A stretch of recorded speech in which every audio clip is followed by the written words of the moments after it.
តាមពិតការពីចុងភាគមុនយើងបានឃើញថាពួកព្រឹទ្ធាចារ្យសាលអនុវត្តច្បាប់បានទៅកាន់ខ្ទមរបស់តួប្រុសយើងនឹងមិនមែនតែចាប់ធ្វើអីនោះទេគឺបញ្ជូនឲ្យគេមកធ្វើបេសកកម្មថ្ងៃដំបូងនោះឯងទូលីងហ្វៃកំពុងតែដើររអ៊ូតែម្នាក់ឯងនឹងឯងសូម្បីតែបេសកកម្មដំបូងក៏មកយឺតបាត់ទៅហើយមិនបានជាបកបញ្ជូនមនុស្សមិនគួរទុកចិត្តបែបនេះទៅធ្វើបេសកកម្មហ្វឹងយិនក៏ថាទៅខ្ញុំក៏ពិតជាចង់ដឹងខ្លាំងណាស់ដែរកំពុងទៅនាំគ្នារអ៊ូរទាំរងចាំលង្ហត់នឿយស្រាប់តែលឺសំឡេងខ្ញុំសុំទោសផងខ្ញុំមកយឺតហើយពួកគេក៏បើឃើញគ្នាហើយគឺមានតែភ្ញាក់ផ្អើលទៅវិញទៅមកនោះឯងសំខាន់គឺទូលីងហ្វៃនិងហ្វឹងយិនតែម្ដងមិននឹកស្មានថាសាលអនុវត្តច្បាប់ជ្រើសរើសមនុស្សដូចជាតួប្រុសយើងមកឲ្យធ្វើការជាមួយពួកគេសោះហ្វឹងយិនគេក៏បានថាមើលទៅការស្លៀកពាក់របស់សិស្សប្អូនប៉ៃប្រហែលជានៅតែមិនទាន់ច្បាស់អំពីបេសកកម្មរបស់ពួកយើងនៅឡើយទេការចុះពីលើភ្នំលើកនេះបេសកកម្មរបស់ពួកយើងគឺគ្រាន់តែស្វែងរកសិស្សប្អូនហួយយិនហ្វៃវាមិនគ្រោះថ្នាក់ស្អីប្រមាណឡើយទូលីងហ្វៃនាងក៏ថាគ្រាន់តែជាការស្វែងរកមនុស្សធម្មតាតែប៉ុណ្ណោះប៉ុន្តែមើលទៅកាន់ឯចោះខ្ញុំចង់មានសតបស្បែកបន្ថែមទូប្រុសយើងក៏បានសើចទៅយើងល្អគួរតែត្រៀមខ្លួនជាមុននឹងឯងស្រាប់តែពេលនោះសិស្សច្បងទាំងពីរគេមកដល់មកតាមទាន់ល្មមក៏ធាត់ទី9អើយពួកយើងមកជូនដំណើរឯងហើយបងប្រុសធំបងប្រុសទី3ណែឯងចុះពីលើភ្នំយកឆ្នាំងរបស់យើងផ្ទះរបស់យើងទៅការពារខ្លួនទៅអាពូនហើយមិនព្រមយកមកឲ្យទេបោះពីចងាយទូប្រុសយើងចាំមានទៅចាប់ត្រូវអីនោះផ្ទះនឹងធ្លាក់ទៅចំសិស្សច្បងហ្វឹងយិនចង់តើហើ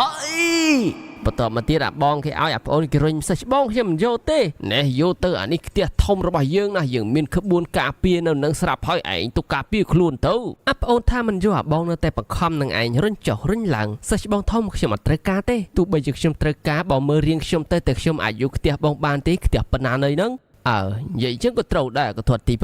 ឯងនៅស្គមនៅឡើយតែណាហើយមានមនុស្សម្នាក់នេះក៏ចង់ជួបឯងដែរគេក៏បានឲ្យស្រីច្មកសៀវមីចេញមកសៀវមីចេញពីណាខ្ជូតពីនឹងតែម្ដងបងធំសៅឈិន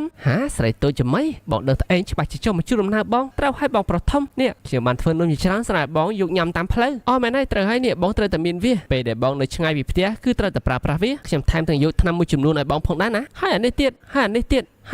តបងប្រុសសៅឈិនណាប្រយ័ត្នប្រយែងតាមផ្លូវណានៅតាមផ្លូវមើលថែខ្លួនឯងផងខ្ញុំគិតថាបងប្រុសរបស់ខ្ញុំច្បាស់ជាគាត់សប្បាយខ្លាំងណាស់ហើយទើបភ្លេចត្រឡប់មកប៉ាក់វិញមិននឹកស្មានថាគាត់ជួបគ្រោះថ្នាក់នោះទេមែនហើយខ្ញុំកំពុងតែរងចាំបងរកគាត់ត្រឡប់មកវិញខ្ញុំចាំបានថាពេលដែលគាត់វាយខ្ញុំឪពុកនិងម្ដាយរបស់ខ្ញុំគឺអន្ទះសារខ្លាំងណាស់សៅឈិនក៏បានអែលក្បាលនាងផ្ដល់ភាពកក់ក្ដៅឲ្យនាងកុំបារម្ភអីសិស្សច្បងហួរគឺជាទេវតាចាប់ជៀនគ្មានរឿងអីកើតឡើងចំពោះគាត់នោះទេបងសន្យាបងត្រូវតែយកបងប្រុសរបស់ឯងត្រឡប់មកវិញដោយសុវត្ថិភាពក៏ធាត់ទី3គេក៏យំឡើងកំសត់តែម្ដងក៏ធាត់ទី9យើងនៅនឹកឯងខ្លាំងណាស់អាក្អូនទូប្រុសយើងក៏ថាតែខ្ញុំក៏នឹកបងដូចគ្នាដែរក៏ធាត់ទី1ក៏ថាបានហើយក៏នាំគ្នាសោកសៅអញ្ចឹងហ្វឹងយិនវិញគេថាពួកអាមនុស្សគ្មានជំនាញនេះអោបគ្នាដើម្បីតែភាពកក់ក្ដៅឈុតឆាកលាគ្នារបស់ពួកគេបានចប់សពគ្រប់ហើយឥឡូវពួកគេកំពុងតែធ្វើដំណើរទូប្រុសយើងនៅតាមផ្លូវមាត់បបាច់បបាច់នៅមិនស្ងៀមនោះទេសិស្សច្បងប្រុសសិស្សច្បងស្រីយើងនៅតាមផ្លូវយើងគួរតែធ្វើអីទៅតែយើងគួរតែរៀបចំបែបណាទៅតែទីនេះមានគ្រោះថ្នាក់ដែរទេនេះជាបេសកកម្មដំបូងរបស់ខ្ញុំមានការភ័យខ្លាចបន្តិចអីសិស្សច្បងស្រីហេតុអីបានជាយើងមិនជិះដាវហោះឆ្លងកាត់ស្ទឹងនេះតែម្ដងទៅតែផ្ទុយវិញក៏បានជិះទូកហោះឯណាណោដល់ឃើញទូប្រុសយើងញាក់ញ័រមិនទេទូលីងហ្វៃក៏បានថានេះគឺជាលើកដំបូងដែលឯងជិះទូកតែមែនទេទូប្រុសថាមិនមែនទេមិនជាលើកដំបូងដែលខ្ញុំជិះទូកនោះទេវាគ្រាន់តែថាខ្ញុំមិនហ៊ានមើលទៅខាងក្រោមទូលីងហ្វៃនាងក៏បានថាវាដូចជាចម្លែកខ្លាំងណាស់បើនិយាយអញ្ចឹងនោះបេសកកម្មដែលសាលអនុវត្តច្បាប់បានដាក់ឲ្យជាទូទៅគឺមិនធ្លាប់ឲ្យសិស្សថ្មីចូលរួមនោះទេទូប្រុសយើងរអ៊ូតែម្នាក់ឯងទៅខ្ញុំក៏មិនចង់ដែរព្រោះអីគេសម័យថយក្រោយនៅពេលដែលប៉ៅឆៃនាំគេរត់នោះពួកប្រតិចារហ្នឹងមិនមកជួបគេប្រាប់ថាគេមកបាក់ថ្មីមកបន្ទាប់ឲ្យមួយឆ្នាំល្អផងនៅតែធ្វើបាត់បេសកកម្មដើម្បីដាំរុក្ខជាតិខាងវិញ្ញាណម្លោះហើយក៏សម្រេចចិត្តដាក់ពិន័យគេ3ថ្ងៃក្រោយគេចុះពីលើភ្នំទទួលបេសកកម្មថ្មីជាមួយអ្នកទាំងអស់គ្នាហ្នឹងហើយអ្វីដែលគេចងចាំច្បាស់បំផុតនោះប៉ៅឆៃបានប្រាប់ថាហ្វឹងយិននេះឯងដែលគេគួរតែប្រុងប្រយ័ត្នព្រោះហ្វឹងយិនគឺជាបងប្អូនរបស់ឈិនហ្វៃបងប្អូនជីដូនមួយដែលចំណុចនេះលួចមើលទៅកាន់ហ្វឹងយិនមើលមកវិញហ៊ានមើលមុខគេទេហើយក៏រោគនឹកនិយាយប្រឡប់ផ្ដេសផ្ដាស់អីខ្លះចឹងទៅក៏សួរប្រឡប់ថាចោះចតនៅកន្លែងណាដល់កន្លែងណាអីចឹងទៅហ្វឹងយិនក៏បានប្រាប់ទៅទូកក្តោងហោះនេះវាអាស្រ័យលើការប្រើប្រាស់ថ្មវិញ្ញាណដើម្បីគ្រប់គ្រងការហោះហើររបស់វាមានថ្មខាងវិញ្ញាណមានកម្រិតដែលចែកចាយដោយបាក់យើងនៅតែត្រូវការដើរលេងខ្លះសៅឈុនក៏បានថាគេគ្រប់គ្នានិយាយថាបញ្ជូនប្រពុតទៅភៀកខាងលិចទូប្រុសយើងគិតនោះចិត្តប៉ាំងគឺពិតពេកហើយកំឡុងពេលដែលជជែកគ្នាមិនដឹងពីអ្វីសោះនោះស្រាប់តែពួកគេបានមកដល់ទឹកដីមួយវាភ្លឺចែងចាំងតែម្ដងលើចាំងភ្នែកនិយាយពីទេសភាពម៉ែឪស្អាតព្រះជាម្ចាស់ហើយស្អាតខ្លាំងណាស់វាពិតជាអស្ចារ្យមែនដូចជាឋានសួគ៌ចឹងថងធានហឺគឺជាឫសគល់នៃធម៌ពលខាងវិញ្ញាណរបស់បកទាំងអស់ ផ្នែកខាងក្រៅមិនថែមទៀតចំហាយកាន់តែស្ដើងគ្មានចម្លែកទេបន្ទាប់ពីចាក់ចេញពីប៉ាំងខ្ញុំមានអារម្មណ៍ថាដូចជាធម៌ពលខាងវិញ្ញាណនៅក្នុងខ្លួនរបស់ខ្ញុំគឺចម្លែកទូលីងហ្វៃនាងក៏បានថាប៉ាលីងស៊ីរបស់យើងស្ថិតនៅផ្នែកខាងលើទោះបីជាពេលនេះចុះមកផ្នែកខាងក្រោមប៉ុន្តែធនធាននៃចំហាយឋានសួគ៌គឺខ្លាំងជាងប៉ាទាំង3ផ្សេងទៀតទោះប្រុសយើងក៏សួរទៅអីគេនៅមានប៉ាផ្សេងទៀតណានាងក៏ថាឯនេះគឺពិតជាកង្កែបនៅក្នុងអណ្ដូងពិតមែនធនធានហឺគឺធំខ្លាំងណាស់ជាមួយនឹងចំហាយរបស់ទន្លេខ្ញុំមិនដឹងថាមានប៉ាដែលមានឥទ្ធិពលប្រមាណដែលត្រូវបានគេសាងសង់នៅតាមឆ្នេរនោះឡើយនិងមានប៉ាដែលរឹងមាំនៅចំកណ្ដាលណាមួយទោះបីជាប៉ាលីងស៊ីយើងមាន2 3រូបរួមគ្នាក៏មិនប្រកាសថាស្មើនឹងគេហ្វឹងយិនក៏បន្តថានៅខាងមុខគឺជាកន្លែងដែលយើងត្រូវទៅហើយភ្នំផ្កាយធ្លាក់រូបភាពរបស់យើងពួកគេបានមកដល់ភ្នំផ្កាយធ្លាក់ហើយទូប្រុសយើងគឺរអ៊ូរទាំពេញនឹងឯងដោយសារតែខ្លាចថាមានសត្វកំណាចអីនៅក្នុងភ្នំហ្នឹង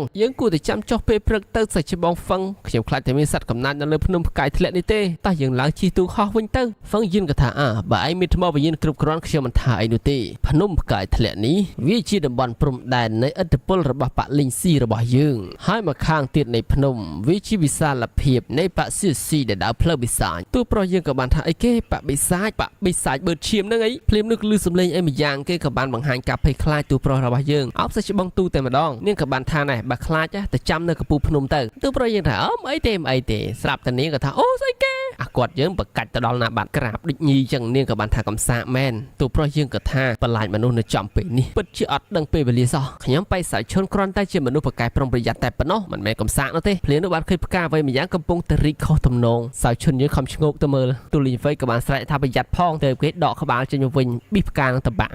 ់ប៊ីហើយខ្ញុំតើនេះជាផ្កាប្រភេទអ្វីទៅខ្ញុំស្ទើរតែបាត់បង់ជីវិតបាត់ទៅហើយតែវាមិនទាន់ចប់នោះទេស្រាប់តែឃើញអ្វីនៅពីក្រោយខ្នងក៏បានរត់គេចតែម្ដងទៅស្រែកអាឡូអាឡាពេញព្រៃហ្នឹងខ្លាចថាអ្វីដេញគេអញ្ចឹងណាដល់ហ្វឹងយិនមកមើលគាត់តែគុណស័យដែលងាប់តែប៉ុណ្ណោះហើយប៉ាលើជាឃើញសត្វចម្លែកអ្វីមួយអញ្ចឹងហ្វឹងយិននិយាយថាវាជាគុណស័យងាប់ធម្មតាប៉ុន្តែក្នុងចិត្តនេះឃើញថាការស្លាប់របស់វាហាក់ដូចជាមិនធម្មតាក៏រអ៊ូថាវាស្លាប់ដូចជាចម្លែកទូប្រុសយើងក៏សួរបញ្ជាក់ថាវាស្លាប់ចម្លែកយ៉ាងម៉េចទៅកាំងបេដូឬមួយក៏បេសាចិញ្ចុឈាមទូលីងហ្វៃក៏ថាពឹសខ្សែស្រឡាយខ្ញុំខ្លាចទៅថាហ្វឹងយិនក៏បានបន្តតើវាជាសូត្រមានពឹសពិសេសរបស់សត្វបជាវក្បាល2ទេដឹងក្រញ៉ាំហើយនៅជង្គង់មានជាតិពុលខ្លាំងមើលឈាមនិងបិទបំពង់កទូប្រុសយើងក៏មានអារម្មណ៍ថាអ្វីមួយយ៉ាងកម្រើកនៅក្បែរហ្នឹងគេក៏ថាមានអីចេះទូលីងហ្វៃក៏ថាលោកកើតឈួតអីទូប្រុសយើងថាអត់មានអារម្មណ៍ទេអីមានអ្វីមួយកំពុងតែមកហើយវាកំពុងតែមកចិត្តហើយទូលីងហ្វៃចាំដល់ភ័យដែរសាច់ច្បងហ្វឹងសាច់ជន់ក៏ថាជាបជាវក្បាល2ទេដឹងក្រោយមកយើងស្រាប់តែឃើញថាទិដ្ឋភាពដើមឈើទាំងមូលមានដើមឈើធំមួយដួលដែលគ្មានហេតុផលទូប្រុសយើងវិញគេថាដូចទៅឆ្ងាយប៉ុន្តែដើមឈើដួលមកសំណាងដែរខាងស្រីរបស់យើងរុញគេបដួលមុនទៅរួចខ្លួនដោយសារតែដើមឈើវាកលដែរវាដួលអត់ដល់មនុស្សទេហ្វឹងយិនកំពុងតែពួននៅគល់ឈើស្រាប់តែឃើញខ្យល់មកធ្លាក់មកស្លឹកឈើ2 3សន្លឹកនៅចំពោះមុខគេនឹងភ្ញាក់រួចក៏ឃើញសម្ោលអីមួយមកលងធំអញ្ចឹងទៅទូប្រុសយើងចង់ស្រែកខាងស្រីក៏បានបិទមាត់កុំឲ្យស្រែកគណៈពេលហ្នឹងមានពស់មួយក្បាលវាកំពុងតែវាមកលើកប៉េះគូតរបស់ទូលីងហ្វៃនាងក៏បានថាបៃសេឈុនទូប្រុសយើងអត់ដឹងរឿងអី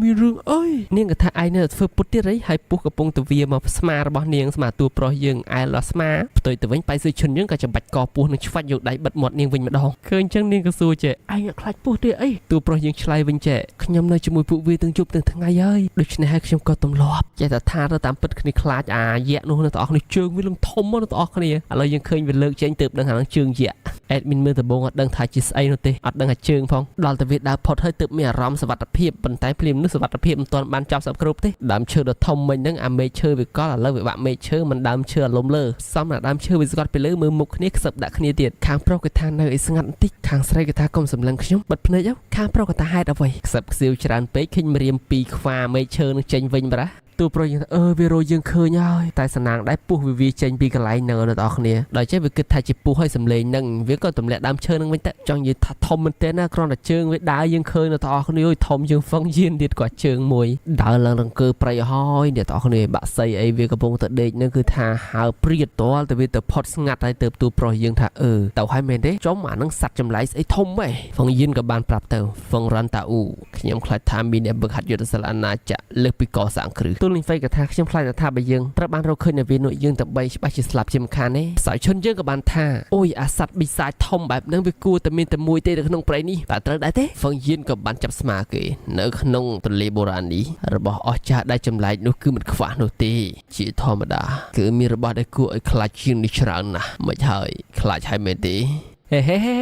មានអីគួរឲ្យខ្លាចទៅតោះយើងប្រញាប់ឡើង ដើរច្រៀងទៀតណាពេលដែលគេកំពុងតែដើរយើងបានឃើញថាចំហាយចេញពីខ្លួនគេនឹងអណ្ដែតឡើងលើយើងហ្វឹងយៀនក៏ញញឹមមានន័យថាគាត់នឹងពេលដែលដាក់ដៃលើស្មាទូប្រុសយើងលួចដាក់អ្វីមួយយ៉ាងនោះឯងហើយយើងបានឃើញភ្នែកក្រហមជាច្រើនចាប់អារម្មណ៍ទៅលើក្លិនលើខ្លួនទូប្រុសយើងចំពោះភ្នែកក្រហមទាំងគូទាំងអស់នេះគឺសុទ្ធតែជាប្រជាក្បាល2ដែលពួកគេបានរៀបរាប់មុននេះហើយពួកវាក៏បានឃើញទូប្រុសរបស់យើងកំពុងតែដើរប្រហែលជាចំហាយនេះអាចធ្វើឲ្យវាមើលឃើញសៅឈុនសង្ហាយើងនឹងតែម្ដងយើងបានឃើញថាជង្គង់វែងៗរបស់ពួកវាបានបង្ហាញបញ្ជាក់ថាពួកវាគឺស្រែកដោយស្រេកឃ្លាននឹងឯងធ្វើឲ្យទូប្រុសយើងដែលកំពុងតែដើរនឹងទៅជាវ័យដែលដឹងហ្មងមិនមែន1មិនមែន2មិនមែន3គឺថាច្រើនមែនទែនទូប្រុសយើងងាកមកឃើញហើយប៉ុន្តែគ្មានតែធ្វើអីកើតទេវាមកច្រើនពេកហ្វឹងយៀនគេដកដើរគេមកកាប់ឆ្វិតមើលទៅគឺដូចជាប្រឹងប្រែងជួយណាស់តើរួចគេថាទៅចូលទៅអីទៀតចាប់បែកផ្លូវគ្នាទៅចាំជួបគ្នានៅក្រៅព្រៃដល់គេនិយាយអញ្ចឹងទៅហើយនោះទូលីងហ្វៃក៏បានហៅទូប្រុសយើងឲ្យទៅជាមួយនាងប៉ុន្តែងាកមើលបាត់តែគេទៅណាបាត់ហើយមើលទៅនឹងធ្វើមិនទេម្នាក់មានស្និទ្ធប៉ុណ្ណាគឺបញ្ចេញប៉ុណ្ណឹងទៅយើងឃើញថានាងប្រាដើររបស់នាងគឺវាឆ្វិចចូលកាប់លុយអស់ទាស់មិនត្រឹមតែប៉ុណ្ណឹងទេអាស្និទ្ធយុទ្ធសិលនេះធ្លាប់ប្រើពេលប្រយុទ្ធហ្នឹងក៏នាងបញ្ចេញមកដែរអ្នកទាំងអស់គ្នាពួកគេសុទ្ធតែអ្នកនៅក្នុងដំណាក់កាលបង្រួមឈីទេប៉ុន្តែនិយាយពីក្បាច់គុណលុយអស់ទាស់ហើយនាងប្រាក្បាច់ស្និទ្ធបោរបស់នាងឆ្វិចអែមហ្មងបញ្ជាក់បន្តិចកាលពីមុនអេដមីនសម្រាប់តងហោអេដមីនហៅដំណាក់កាលតូចជាងកម្រិតតែដល់ពេលអេនីមេនេះគឺអេដមីនហៅថាដំណាក់កាលធំជាងកម្រិតវិញអញ្ចឹងដំណាក់កាលបង្រួមឈីនេះគឺមាន10កម្រិតហើយវាក៏ជាដំណាក់កាលទី1ក្នុងការបង្ហាត់យុទ្ធសាស្ត្រដំបូងដែរស្របពេលជាមួយគ្នាផងដែរនោះរូបភាពកាត់មកកន្លែងផ្សេងមានបរិះម្នាក់នឹងកាន់ណាបតោងស្អីមួយយ៉ាងនោះគេបាននិយាយថាកុំបារម្ភអីទោះបីជាគេសំណាងល្អពេកនេះគេក៏គ្មានជីវិតចេញមកវិញដែរតាមពិតបរិះម្នាក់នេះគឺហ្វឹងយៀននឹងឯងគេបានបញ្ជូនសារទៅកាន់គ្នាគេតាមរយៈបន្ទះហ្នឹងភ្លាមនោះឮសំឡេងក្រោកក្រាក់ក៏ស្រែកសួរអ្នកណាហើយក៏ឃើញទូលីងហ្វៃចូលមកទាំងសភាពយ៉ាប់យ៉ឺនដែរហ្នឹងណាសភាពនាងគឺថាមិនសូវស្រួលប៉ុន្មានទេចេញពីទឹកមកឡើងក៏ក្លេកក៏ខ្លាក់ដែរអញ្ចឹងក៏មកអាំងភ្លើងជាមួយនឹងសេះច្បងហ្វឹងយៀនទៅនាងថាបានឃើញផ្សាយសញ្ញាដែលសេះច្បងបានបាញ់នោះទៅខ្ញុំមកតាមទិសដៅនេះហើយចុះឯណាសៅឈុនទៅហ្វឹងយៀនក៏ធ្វើហើយអត់ទាន់ឃើញទេខ្ញុំមានតែបន់ឲ្យគេមានសុវត្ថិភាពតែប៉ុណ្ណោះទូលីងហ្វៃក៏ថាគ្មានផ្លូវទេយើងត្រូវទៅត្រឡប់ទៅរកគេវិញភ្លាមហ្វឹងយៀនក៏ថាសិស្សប្អូនឯងគួរតែដឹងអំពីកម្លាំងរបស់ប្រជាក្បាល2ទាំងនេះហើយវាក៏សកម្មនៅពេលយប់ទៀតបើយើងទះសាខ្លាចទៅថាយើងត្រូវតែបាត់បង់ជីវិតហើយវាជាកំហុសរបស់ខ្ញុំបើសិនជាខ្ញុំមិនណែនាំឲ្យពួកយើងបែកផ្លូវគ្នាទេនោះសិស្សប្អូនបែកច្បាស់ជាមិននឹងនាងក៏ថាយើងបានជួបជាមួយប្រជាក្បាល2ដែលចែកដន្យបែបនេះមិនអាចបន្ទោសនរណាបានឡើយប៉ុន្តែបើសិនជាសៅឈុនពិតជាស្លាប់មែនក្នុងនាមជាអ្នកនៅក្នុងច្រកដូចគ្នាយើងគួរតែយកសាកសពគេត្រឡប់ទៅវិញទឹកចិត្តរបស់នាងបានបង្ហាញយ៉ាងច្បាស់ថានាងគឺជាតួឯកស្រីរូបភាពយើងកាត់មកតួប្រុសយើងវិញម្ដងឆាប់ទៅឆ្ងាយទៅមិនបានឯងចិត្តតាមយើងរហូតចឹងជីវិតតកូលប៉ាយើងមានតម្លៃជាងជីតារបស់ពួកឯងទៅទៀតពួកឯងមិនសាកសមយកឈាមយើងសូម្បីតែមួយដំណក់និយាយពីអាបជាងនោះអត់ឈប់ដេញរហូតដល់ទូប្រុសយើងមកដល់មាត់ជ្រោះមួយចាល់អត់មានកន្លែងរត់តែម្ដងអូវាលោតមកក្បាលពីភ្នែក4ម៉ែអើយឡង់ស្រែកពេញនឹងឯទូប្រុសយើងផ្អើលព្រៃបងព្រៃមិនអ្នកលះហានទាំងអស់គ្នាទីទៅមើលទូប្រុសយើងនឹងកម្ចាត់ពួកវាយ៉ាងណាអ្នកបានមើលភាគចិនហើយមិនបាច់ទាយទេអ្នកអត់ទាន់មើលចាំទាយខំថ